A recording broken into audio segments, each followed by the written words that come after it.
The new Congress has been sworn in, and one of its first orders of business, repealing Obamacare. But is there a suitable replacement out there? And President-elect Donald Trump will soon name his pick for the Supreme Court vacancy. Judge Andrew Napolitano explains why that may be his easiest opening to fill. Plus, you planned on quitting smoking on New Year's Eve, but already bought a pack of smokes? Well, Dr. Travis Stork tells us why resolutions are almost impossible to keep. All right, it's time to kick off the new year. Ready? 3, 2, 1. What's that strange odor wafting out of Washington? That's that new car smell. With a new president riding into town and a brand new year, there's a lot that's about to change. And like the election, no one really knows how it's going to shake out. With more pressure than the average wedding night combined with defusing a bomb on a plane, President-elect Trump's first 100 days have to be impressive, impactful, and unparalleled. He's essentially got to repeal Obamacare, roll back every stifling EPA regulation, single-handedly build a beautiful wall from San Diego to Sao Paulo, and convince every corporately inverted company to return to the domestic fold with churning factories and handsome salaries. It's a modest list, but if it's not all accomplished in a little over 3 months, that fresh scent will turn sour as congressional zombies, brain-hungry Democrats, and the scorned press turn and seek revenge in record time. A new Congress convened today, and Republicans in both chambers better have a good answer for this question: what the hell do you do with Obamacare? Liberty leaners and cost cutters like Senator Rand Paul want to rightly scrap the whole thing, but there's hardly a majority consensus for what to do next, especially when the incoming commander wants to keep the costliest parts and sell the rest for scrap. Well, then you have the Russia question. Democrats, led by the current president, are suffering from debilitating Russophobia. But instead of grounding in facts, this bear hunt is so politically motivated, they're going to force a pass for Putin, and we may never get to the bottom of the hacking.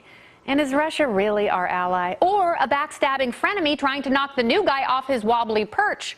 Right now, Russia thinks of the U.S. like this. Could I trouble you for a glass of warm milk? It helps put me to sleep. There, dear. But the president-elect is hell-bent on having them see us like this. Yeah, you want to see crazy? The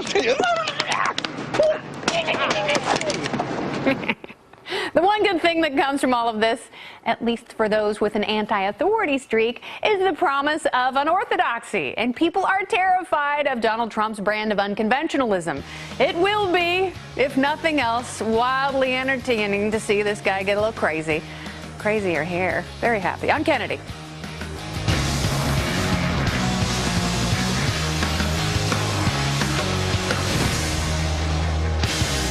The 115th Congress was sworn in earlier today, with Paul Ryan winning re-election as House Speaker. Nancy Pelosi is not happy about that. Republicans keeping control of both houses on Capitol Hill, and in just over 2 weeks, they will be joined by a Republican in the White House. When they do, they're going to get down to business, dismantling President Obama's initiatives. Is there anything in the upcoming changes that libertarians can look forward to? Let me ask Peter Suderman, our resident computerman. He's a features editor, the features editor, in fact, at Reason Magazine. Suderman, welcome back. Thanks for having me. So let's talk about your specialty. You happen to be a world-class expert on Obamacare, and it seems as though there are many in this Republican Congress who are very thirsty to repeal the whole thing and throw it out the window. Is that possible? I think it's going to be harder than a lot of Republicans have expected and have sort of talked about so far. They're going to find out that campaign promises like New Year's resolutions are hard to keep. And there's a couple of reasons why. One is that the process by which Republicans are going to have to do the repeal is going to have to be this kind of complicated process using what's called reconciliation, which allows you to fast track a budget-related bill through the Senate with just a majority votes rather than a 60 vote threshold. But the problem with that is that all the provisions have to be related directly to the budget. And some of the big regulations in Obamacare, some of the people aren't necessarily. There's an argument that they are, maybe, that you could perhaps get them through. You know, so Republicans, like I said, are going to have a hard time. There's also the politics of this. And we've seen that already that Donald Trump is not really willing, is quite attuned to sort of the optics of congressional decision-making. And we saw that today with his tweet about changes that Republicans wanted to make to the Congressional Ethics Office. Yeah. And Republicans backed down instantly. And forget whether these were good changes or bad changes. They kind of looked bad. And so Trump, sort of exercised a kind of presidential influence from his Twitter feed right up front. And I think that is the sort of dynamic that we are going to see an awful lot, especially here at first, between between Congress and Republicans in Congress and between Donald Trump. And then you've also got the executive branch agencies, and we're going to see some interesting stuff going on there as well. Yeah, absolutely. So where do you start? Because, you talk about how Dodd-Frank is almost impossible to repeal as well because it is so thick, it is so complex, and has not been fully implemented. Obviously, complexity was part of Obamacare, and the architecture and the passage sort of rested on that, knowing that it would be difficult to dismantle. So what is something easy that this president-elect can do as soon as he assumes office that will make a big impact? Honestly, I think nothing is going to be super easy, but the best way to think about this is that there are two tracks going on here. One is what's going on in Congress, and that is going to be a negotiation first amongst what the members of Congress, what Republicans in Congress are willing to do, and that includes both the Senate and the House and all of their sort of different caucuses and their rules. And then you have this other track, which is the administration and the executive branch, and that's stuff like the EPA. Yeah. And if you go to the EPA, it looks like Scott Pruitt has been picked to head up the EPA, presuming that that all goes through and nothing changes there. Scott Pruitt's a guy who has sued the EPA over regulations. I think it's great. I think Tom Price at HHS is great. I know we've talked about that in the past. Betsy DeVos, she hates teachers' unions. She loves school choice. She's going to be running the Department of Education. Rick Perry, the Department of Energy, a department that he said should be abolished. I mean, this is pretty fantastic that you've got at least 4 people who, probably going to be confirmed, and they will be running agencies that they despise. But what you're going to find is that those agencies are big beasts. They are hard to control in many instances. And so, it's going to be somewhat difficult for them to just sort of snap their fingers and get stuff through. And I think that, what Republicans should be looking for is what sort of processes can they use? They need to understand the processes internal to the agencies, but also the sort of the legislative processes. What sort of and that's something that Republicans, as an opposition party, basically have ignored for the last 8 years, and they're going to have to start thinking about this stuff really seriously. Yeah, it sounds boring, but they're going to have to do it. Peter Suderman, thank you so much. Thank you for having me. I always love your expertise. All right, Senate Democrats plan on making things very difficult for Donald Trump, especially when it comes to approving some of his cabinet noms. But how long will they play cat and mouse before we have confirmations on some key figures in the new administration? Well, let me ask this no longer hungover party panel because they're responsible Americans. Kirsten Hagelin, former Miss America, in fact. Andy Levy, Red Eye co-host and the apple of my red eye. And Lachlan Marquet, writer, Washington Free Beacon, man about town. Welcome back, everyone. Thank you. So let's talk about some of these nominations. Are we going to have to wait till March to have a Secretary of State? It's possible. It is possible, isn't it? Yeah, they're talking about essentially filibustering during committee, where you have unlimited rounds of questioning. Members can just keep questioning these guys. And I think Democrats, they're also asking for more disclosures, financial disclosure and so on. I think they're really trying to draw out the sort of corruption cronyism angle to all this, which of course dovetails. Do that in a normal amount of time? Well, but you always want more time to do this. Questioning, of course you do. They want one person having hearings per week, which of course focuses media attention on that one person. And I think with the Congressional Ethics Committee stuff that happened today, Donald Trump, of course, skirting nepotism rules, things going on with his hotel in D.C. This seems like it's the line Democrats are going to take. But I don't know if, Trump was pretty brazen about, he's saying I'm donating to Democrats and Republicans because you have to pay these people off and so on. Whether Americans really care about that sort of insider pay-to-play type stuff, I'm just not really sure. I don't know if they care about that, but they do care about having to wait forever to find out who these cabinet posts are going to, and that sort of politicization is really going to turn people off. Senate Democrats, 18 of them are running in 2018. Yeah, well, this whole thing is being described, I keep hearing unprecedented. I think that's a word we're going to have to get used to for the next 4 years. My guess is we're going to average 3 to 4 or 5 unprecedented a month for the next 4 years. This is unprecedented. Yeah, but look, it is troubling to me that a guy like Rex Tillerson won't release his tax returns going back more than the past 3 years. What about financial disclosure statements? Because all that stuff. President-elect Trump said during some of the debates, like, that's actually where you get more information. Sure. You don't get a lot from tax returns. Release it all. I mean, Trump, he promised to drain the swamp. If you're going to drain the swamp, you got to expose the critters to the light of day. Yeah. And that's what needs to be done here. On the other hand, he didn't release his own tax return, so who knows with that. Look, some of these people I have no problems. I would like to see Jeff Sessions be hearing to death. I wouldn't use the last part of that phrase, but I think I mean metaphorically. Metaphorically. Very good. Yes, because I think he has to answer for more than just about anyone absolutely. who's been nominated. But I do think eventually all of these people will be confirmed. That's where I got some problems. I join you right there. Kirsten Hegland, what do you see happening? Well, it's interesting to me strategically why the Democrats are doing this, because if you look back at how Republicans were looked at over the last 8 years as the opposition party, they had record low congressional approval ratings, right? Because everything they did, they put up a fight against President Obama. And whether or not we think that that was a good fight or legitimate, it didn't look good with the public. And now Democrats are setting themselves up to do the same thing when, I mean, you've got huge majorities in the House and the Senate and a Republican in the White House. It doesn't look good for 2018, and they really have to start cleaning up their own mess before they start pointing the fingers at Republicans. Absolutely. I mean, they have not completed their postmortem. They haven't changed not even anything. close. I mean, Nancy Pelosi is still the minority leader when she has been at the forefront of all of these losing campaigns. Yeah. They didn't win the House. No, absolutely not. And you see that with Chuck Schumer today on the floor of the Senate. Still the same lines over and over again. Maybe 2018 has to happen before they finally What the chuck, man. All right, speaking of President Obama, he thinks Russia meddled in our presidential election. So, I'm going to swallow, So he expelled 35 Russian diplomats and their families. Vladimir Putin decided not to retaliate because the friendlier Trump is taking office in just a few weeks. And Vlad wants to keep us on our toes. The president-elect recently called Putin very smart. And during the campaign, Putin called Trump talented. Will their bromance continue to blossom, and could Russia actually become our ally? Andy Levy, I don't think that we should be so naive. I think every president tries to do this. I don't think it's unique to Donald Trump. Everyone tried to do the exact same thing. George W. Bush, President Obama with a reset. Yeah, sure. Absolutely. Look, this is going to be an interesting test of how much Republicans are going to be willing to break with Trump, I think. There's obviously no question that Trump wants to be friends with Russia and that he craves Putin's respect. The question is, are there enough Russia hawks on the Republican side in Congress, your McCain's, your Graham's, who will put their feet down and say, no, we're not going to let you do this? The other question for me is how big of an influence General Mattis will have on Trump. Mattis is on record. He has called Russia possibly the biggest threat in the world, has said that Putin is possibly delusional and that he seeks security through instability. So this is the guy who's going to be your Secretary of Defense.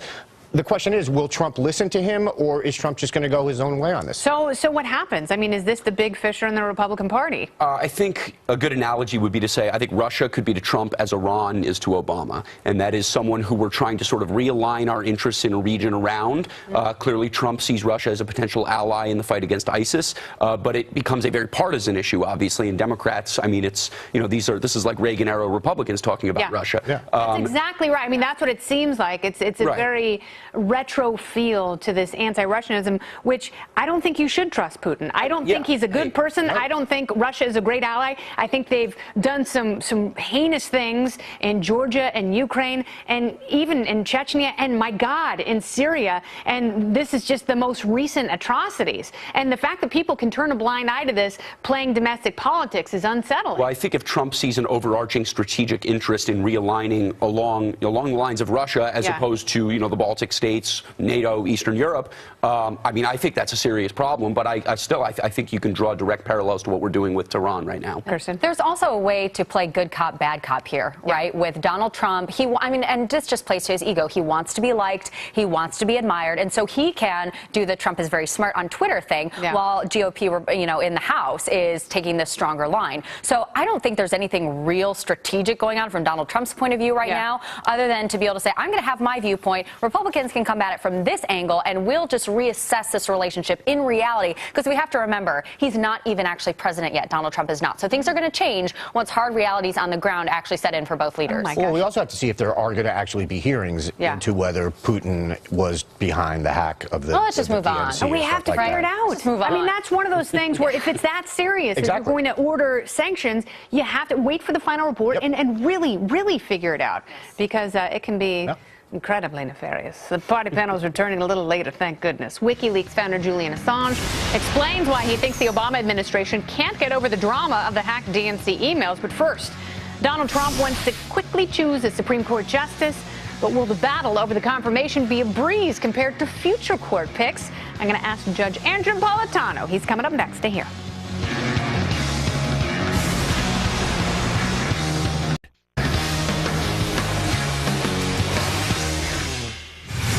Hi there and welcome back. One of Donald Trump's first priorities when he takes office a little later this month is to fill the Supreme Court vacancy of the late Justice Antonin Scalia.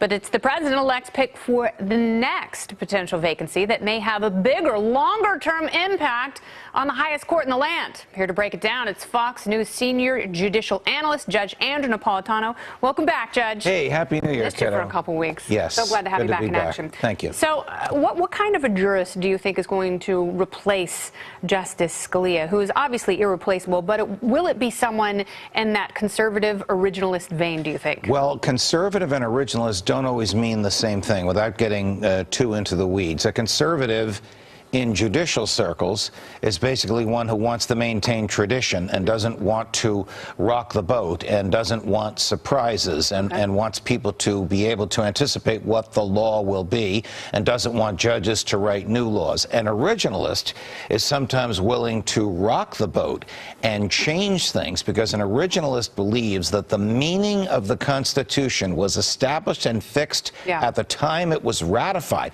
that it doesn't change with the blowing of the political wind. So which way will the political wind blow for this first nominee, do you think? The president-elect has indicated to the people around him that are helping him find candidates to try and fill this seat that he wants an originalist. He wants someone like Justice Scalia, who, I'll give you an example. Justice Ginsburg, she whose name should not be mentioned in the presence of the president-elect, believes that the Constitution is a living document and that it expands and breathes and changes to meet the politics subjective of interpretation. The time. Correct. Justice Scalia believed the opposite, that its meaning was fixed in stone at the time it was ratified and then at the time of each of the amendments, and the courts are no more authorized to change its meaning than the Congress is. Only the states can do it by enacting a constitutional amendment. That's the type of person that Donald Trump is looking for. Okay, but the next time around, and it seems pretty natural that you would replace Justice Scalia with someone who works in the same philosophical vein. Right. What about when Justices Kennedy or Ginsburg decide to retire from the High Court? These are great questions. Justice Ginsburg is 83. Justice Kennedy is 80. Both have dropped a little hints about not so sure how much longer they want to stay there. Justice Kennedy is not an originalist, but is for the most part, traditionalist. He is a conservative Republican Roman Catholic. Justice Ginsburg is the opposite of an originalist. So let's take the easy one first. Replacing Justice Ginsburg will cause a monumental battle, because you will be going from pro-abortion, anti-gun, Congress can legislate anything it wants, to pro-life, pro-gun, Congress has got to stay within the confines of the Constitution. Donald Trump will be picking Justice Ginsburg's polar opposite. For Justice Kennedy, it will be a little bit more subtle, but I do think there'll be a great battle to replace Justice Kennedy, because Donald Trump will, I think, choose a person to replace Justice Kennedy more in the Justice Scalia mold. Kennedy and Scalia, like this all the time. Both Republican, conservative, Roman Catholic, traditionalist, but this originalist idea that the court can't change the Constitution, which Justice Scalia embraced, which Justice Kennedy rejected, is what caused them to bang heads. Interesting. And perhaps that's why Justice Kennedy has so often been the swing vote. Yes. And replacing him with someone other than a swinger, I think, might be very enticing for Republicans. Let's not go there, but I do think that that President-elect Trump wants someone more predictable and more reliable on the small government, the Constitution is the supreme law of the land side than he has seen in Justice Kennedy. All right, very good. Thank you so much. Pleasure, Kennedy. Very good to see you again. Bye. All right, coming up, Finland is giving away money for free, but some libertarians say that's actually not such a bad thing. Jonathan Honig joins me to talk about it, maybe debate a little bit. That's next.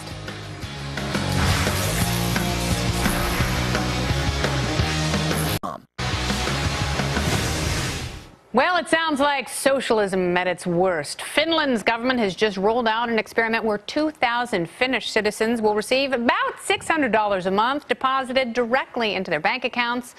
Have they fried their brains from sitting in those saunas for too long? Well, some libertarians are actually getting behind universal basic income, saying it might slash away the wasteful bureaucracy of our current welfare system, which is comprised of 126 different programs, allowing people to make their own choices about what they spend their money on and take away the incentives not to work from unemployment benefits. Joining me to explain, it's Jonathan Honig, Fox News contributor and founding member of the Capitalist Pig Hedge Fund. Happy New Year, Jonathan.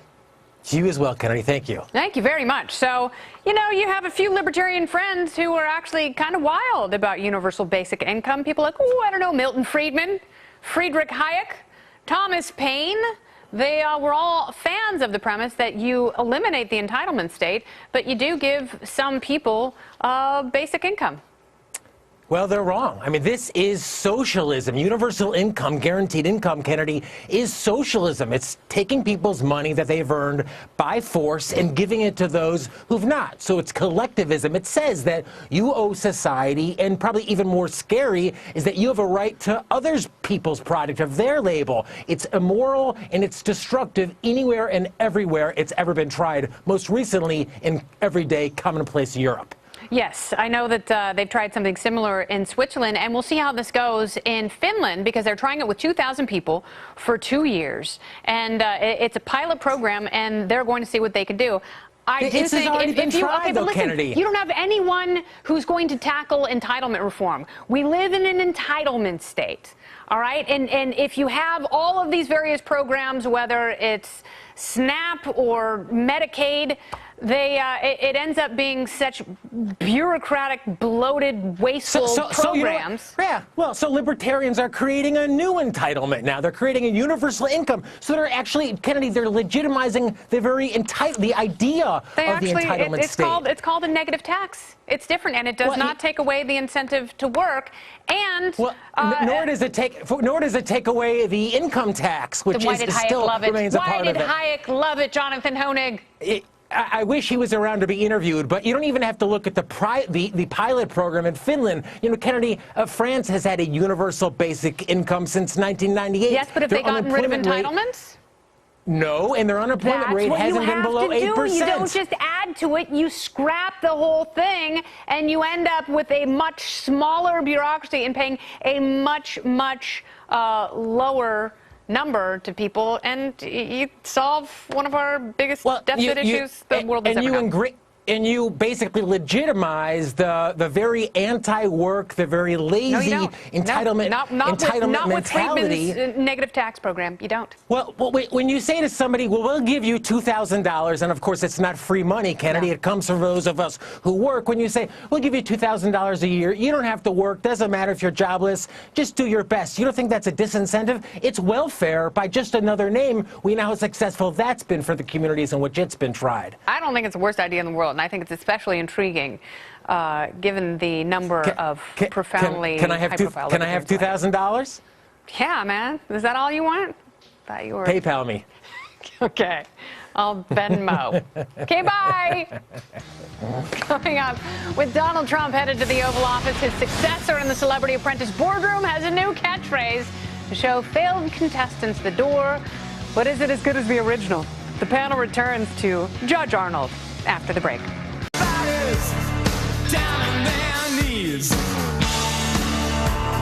Listen like thieves. Got it. In an exclusive interview with Fox News' Sean Hannity, he was asking WikiLeaks founder Julian Assange about the source of his leaks in the dump during the height of the election season. Can you tell the American people 1,000% you did not get it from Russia or Yes. anybody associated with Russia? We can say, we have said repeatedly over the last 2 months that our source is not the Russian government and it is not a state party. All right, that, of course, part one of Sean's interview with Julian Assange, and it airs tonight at 10 p.m. Eastern on Hannity on the Fox News Channel. All right, the party panel is back to discuss Kristen Hegland, Andy Levy, and Lachlan Markay. So what do you think of Assange's comment that you really shouldn't believe the hype? You know, as someone who published a lot based on the Podesta emails that they leaked, I do not trust a word that Julian Assange says. I tried to judge the content on its merits and whether I thought that that was authentic. But Did this you is think a it man. was all authentic? Yes, the Podesta emails I did. I thought there was enough corroboration, and I think they would have denied it so immediately if any of it had been fake. Yeah. But Julian Assange is explicitly anti-American in his views. He has stated that his goal is to render the U.S. government, which he calls an authoritarian conspiracy, completely inoperable by making internal communication impossible. Yeah. So, you know, I think his motives on their own, especially for folks on the right, you know, we should really be at the very least wary, and at most, you know, just don't believe a word he says. Yeah, because you have to know he's got some opposition research on the other side. How could he even know if he was getting this information? I mean, the person is not going to say, "Hi, I'm from the Russian government. Here are John Podesta's emails." Hello, I work for DNC. Nothing to see here. It's the idea that he would even, you know, have any idea just beggars belief. All right, but I also don't believe the president. I don't take him at face value when he talks about all the security agencies have said it's just Russians hacking. Because I think, and I've said this on the air a bunch of times, I think our cybersecurity sucks, especially at the federal level, and I think everyone wants to get into it. Yeah, look, I've been saying since this whole Russia hacked the election thing started, which, by the way, is the dumbest phrase in the world, but until we see evidence, and by we I mean the American people, of what exactly Russia did or didn't do, That's what I want to know. Like, what did they do? Right. What did they do? And okay, let's say that Hillary Clinton's email investigation never happened. Would the Podesta emails have been enough to sink her? And also, with the revelations we had from the emails that were lawfully released versus the Podesta emails, do you think people can reasonably separate the two and the content of the two? Well, the thing is, I don't think there was anything in the Podesta emails that the ordinary American person really cared about. It was mostly it was fun inside politics stuff for us to talk about and whatever. But I think that alone, that wasn't even close to being, I don't even think it was a medium-sized factor in the election. That said, I agree with Lachlan. I don't believe a word Assange says, again, absent evidence. Also, he could be telling the truth in the sense that the person who gave it to him may not be related to Russia, because Russia could have given it to that person to give to Assange. But we also don't know the relationship between hackers and the Russian government. Right, because there are so many different hacking organizations, that some that we know about, some that we have absolutely no idea. I remember Guccifer, you know, he was, you know, maybe working by himself, maybe working with others. There's just so much that you don't know. Also, politics makes strange bedfellows. It's so fascinating now that some members of the Trump administration or Trump supporters are willing to look at Julian Assange as this beacon of light and truth, when just a few years ago, you know, when before he was endangering American lives, right, because they were releasing the names of these people, special ops, et cetera. So you just have to be really, really careful and make sure that the intelligence doesn't get politicized. Right now, that seems to be happening. CIA, FBI going against one another, then the Obama administration saying something else. We need to make sure this isn't politicized if we're going to keep, especially cybersecurity, a top priority. I thought that it was actually Daryl Hammond in a white wig.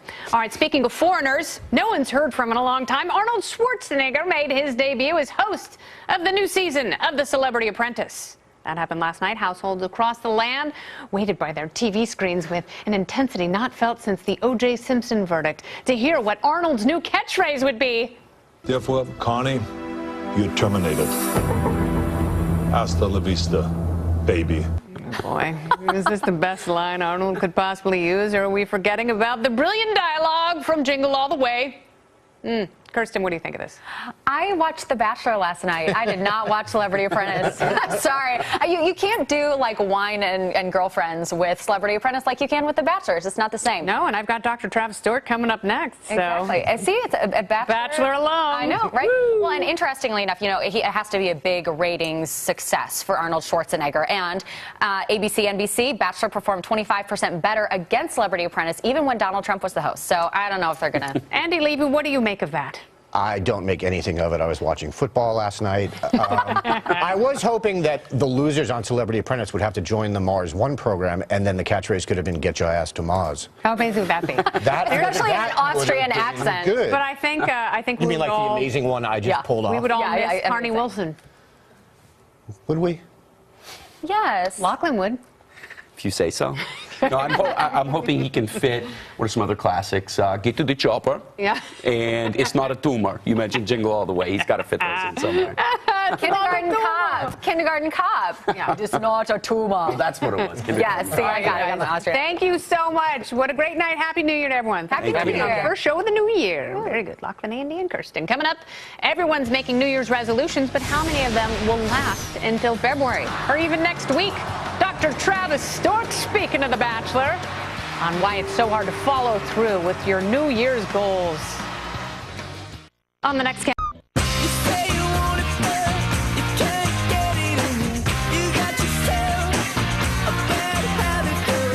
Look, it's January 3rd. Have you broken your New Year's resolutions yet? Of course you have. And you can blame science because doctors and psychologists say there may be actual physical factors working against you and your promise to get fit, quit smoking, and just be better at taking out the trash. So is there any point to setting goals for 2017? Nope. But who am I to ask Dr. Travis Stewart, the host? But he's the host of The Doctors. He's a board-certified emergency medicine physician. He's also the author of the latest book, The Lose Your Belly Diet, Change Your Gut, Change Your Life. Hallelujah. Welcome back to the show. Well, thanks for having me. I appreciate it. I just read a really interesting thing that 70% of the neurons in your body are located in your intestines. A lot of them. It's crazy, yeah. So there really, truly is a connection between gut and brain. Gut brain, yes. Yeah. And it's funny, we're learning more and more about that if you want to get into it. It's shocking because a lot of people think, oh, what I eat doesn't have anything to do with mental well-being. Oh, no. But yeah, it's actually a huge thing. It's also why a lot of people, they'll say, oh, you know, whenever I'm anxious or nervous, I always feel it in my gut. Yeah. There's a reason for that. Absolutely. And the connection they're finding is more profound than ever, which is why it's so much more important to have a great, healthy diet, which we'll talk about in a bit. But I want to talk about New Year's resolutions because I can't stand the idea. I really feel like people set themselves up for failure. And it's not to say that everyone should go out and be gluttons, but making a list of things that you're going to stop doing in a short period of time so you feel guilty is nonsense. Well, and there is this idea of New Year, New You, which I love. I think it's important and great to, if you want to set a resolution, go for it. Goals are always key.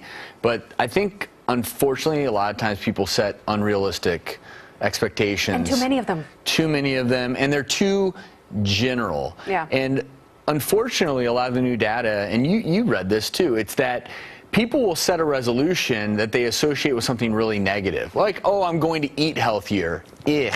Yeah. And so when that's a form of punishment because eating healthy for most people, especially if you don't know a lot about nutrition, means eating like kale and broccoli, and after a few days it gets really gross. Well, it's if you do it the wrong way. Yeah. So, but if you flip the script and you use mindfulness to say, okay, I'm going to eat healthy and I'm excited about it because I'm going to eat all these great foods, and you flip the script in your mind, you're more likely to be successful. Yeah. Meaning, if you have a positive attitude about your resolution, you're more likely to stick to it. And instead of saying, oh, I'm going to eat healthier in the new year, you know what? Starting on Tuesday at work, I'm going to bring something really healthy for lunch. So it's more that first step to action rather than, oh, in the new year, I'm going to start working out. I'm going to go to the gym every day. No, and what you got to do is start 5 minutes. Do 5 minutes on a treadmill. Do 5 minutes of jumping rope. You know, play basketball for 5 minutes. See how that feels. Find something you love.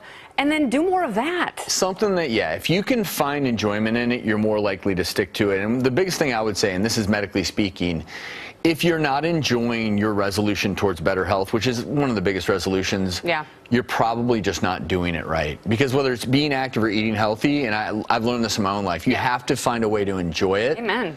and then you're going to stick to it. I don't eat gluten because I have celiac. I don't eat dairy for inflammation, but I eat everything else. I know it sounds like I don't have a lot of categories to choose from, but that's why I like your book, because it's very positive. What are 3 things that people need in their fridge? Well, number one, because again, the title's the Lose Your Belly Diet, because so many of us want to lose that gut and also lose the bloat. But it's also Change Your Gut, Change Your Life, because we've learned so much about how your gut health, your gut bacteria, all this plays a role in how lean you are. All of it. And you know a lot about it, because if you're, with gluten being a big part of your life. But the biggest thing that I would tell people is eat a probiotic food every day. Yeah.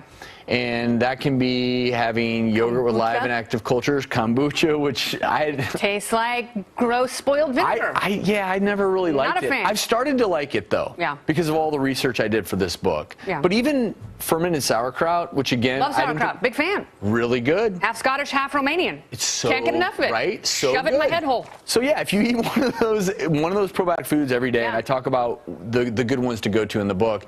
The other thing is, eat more of what I call prebiotics. These are foods that feed your gut and that gut microbiome. So use a quick example. Instead of drinking fruit juice, if you're looking to lose weight, bourbon. Dr. Stork. You're terrible. Sounds very you're That's paleo.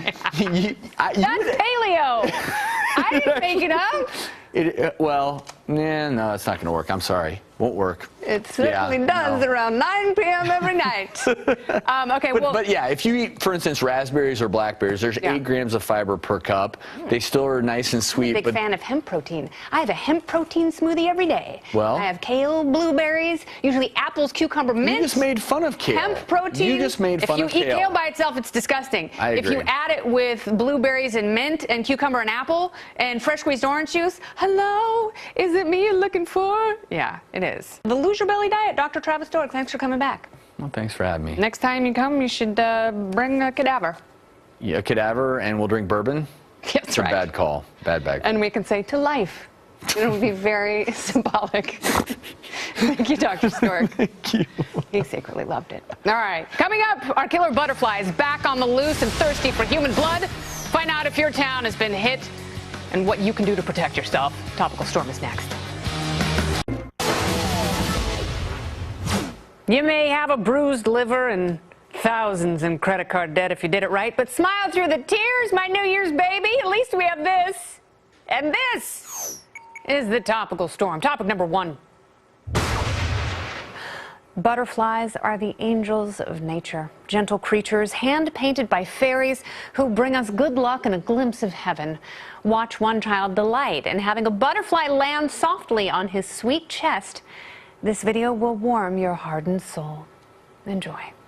Get him off! Get him off! Get him off! Get him off! Get him off! Get him off!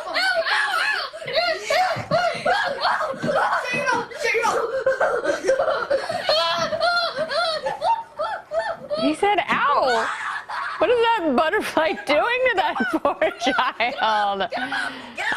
Okay, so maybe he didn't love having a butterfly land on him, but it's kind of funny to see him scream like he's being strangled by a king cobra.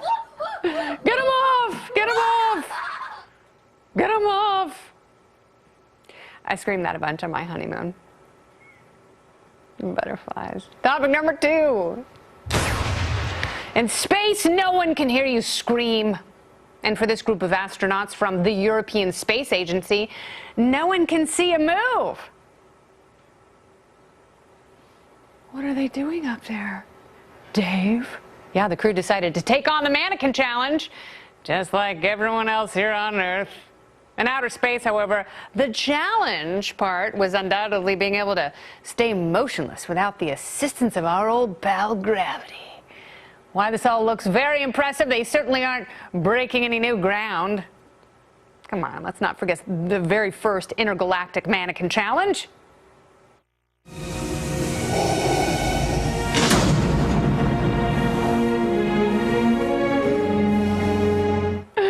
The sweeping music.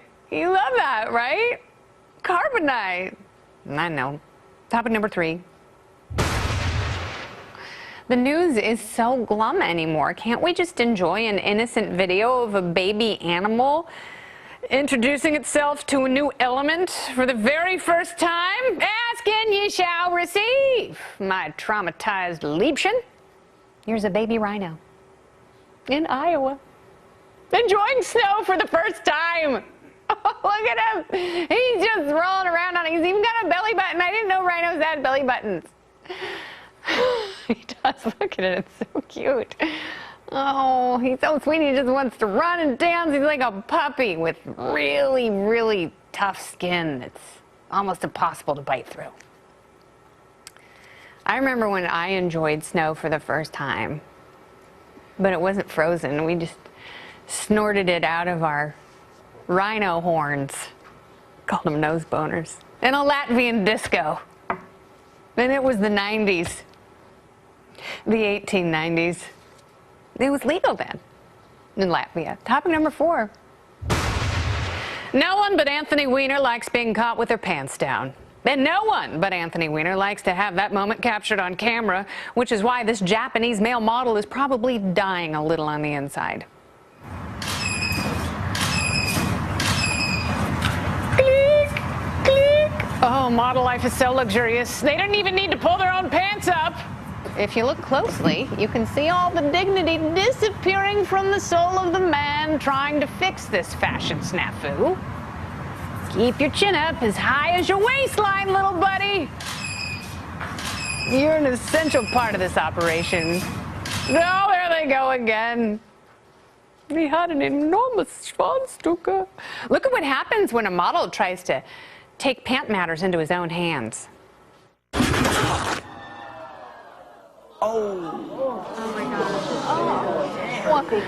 Oh, David Bowie, too soon. Topic number 5. The birds, the eagles, the bat that Ozzy Osbourne beheaded with his mouth. Some of the animal kingdom's most notable winged creatures have long been a staple of rock and roll. And we now introduce you to the newest feathered feature, the flock stars.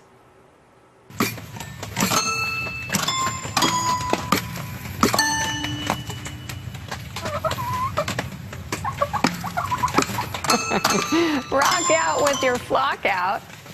I could have said the other one and it would have been legal. This group hails from Germantown, Maryland. They're starting to take over the internet, but not just any old chicken can walk into a studio and start laying sick tracks and eggs.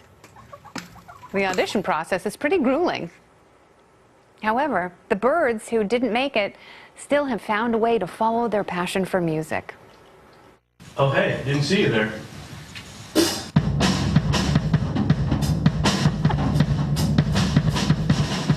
It's chicken. They're drumsticks. Get it? Thank you for watching the show tonight. Very serious woman I am. Yes. You can follow me on Twitter and Instagram at Kennedy Nation. Use hashtag Topical Storm when you're there. Facebook, it's Kennedy FBN. Email KennedyFBN@foxbusiness.com. Tomorrow night on the show, Chris Steyerwalt, Matt Welch, and one of my all-time favorites, Dr. Michio Kaku, and hopefully you. Come be a part of the best hour in television. And if you can't do that, then watch my show. Thank you very much. Good night.